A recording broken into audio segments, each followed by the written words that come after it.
Now, welcome to another edition of Revealing God. I'm your host, Brother Victor. Today, we're talking about mercy over judgment because mercy is a very powerful thing. And as people, we need mercy more than just, trying to do things yourself. We need mercy from God because the Bible clearly says that looking on to, keep yourself in the love of God, looking onto the mercy of God unto the day of judgment. So mercy is a major part of being able to make eternity, is a very key part.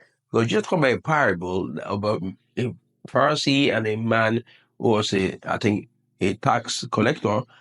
He went they both went to pray, and the Pharisee was talking about himself being righteous, while the man that seems being a sinner, a tax collector, was pleading for mercy. And Bible, Jesus said that man that was pleading for mercy when we were more righteous. So mercy is a very powerful thing, and that was David capitalized on. He made a lot of mistakes, but through mercy, God he was able to forgive him, and he was reckoned among one of the greatest of kings that lived in Israel of all time. And that's why his name still stands to today.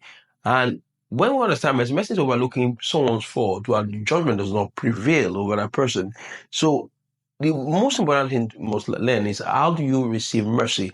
Number one, loving God and keeping his commandment.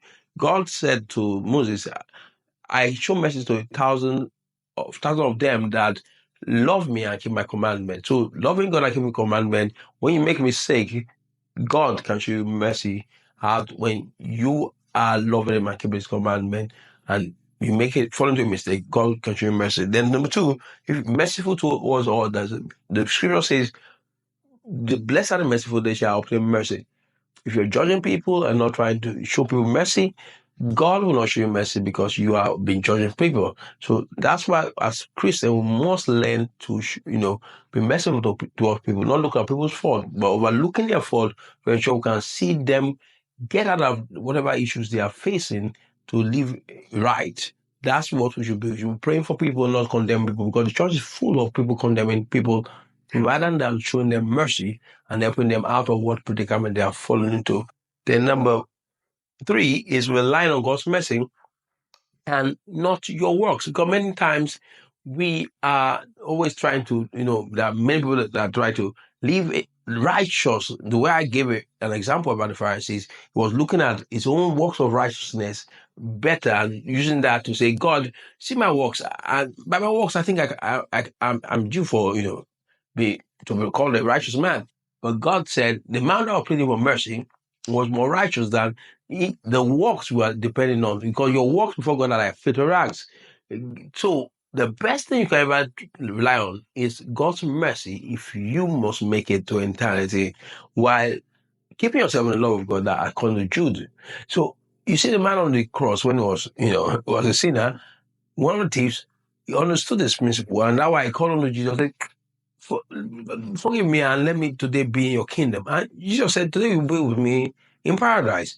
So what did he enjoy was mercy. He understood mercy, and he got that mercy even when he was a thief and was being justly crucified and ought to have gone to hell. So we need to understand the principle of mercy, show people mercy, and walk by mercy to where we can understand that ultimately the greatest way you can make eternity, or the easiest way to make eternity, is to rely on God's mercy while you are trying to do your best, but have in mind that it's not your work that will get you to heaven.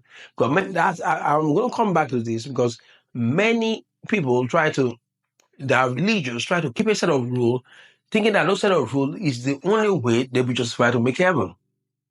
But in truth, we can keep a set of rules, but more importantly is to understand the mercy of God, the place of God's mercy, which we should not abuse, but we should live by, and understanding that if we do make mistakes, God's mercy will cover our fault, but we'll do our best to please God.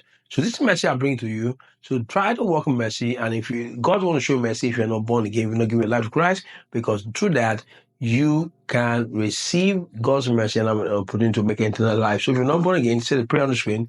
If you're already born again, tell someone about Jesus Christ. So this is all I have for you today. So I'll talk to you again. God bless.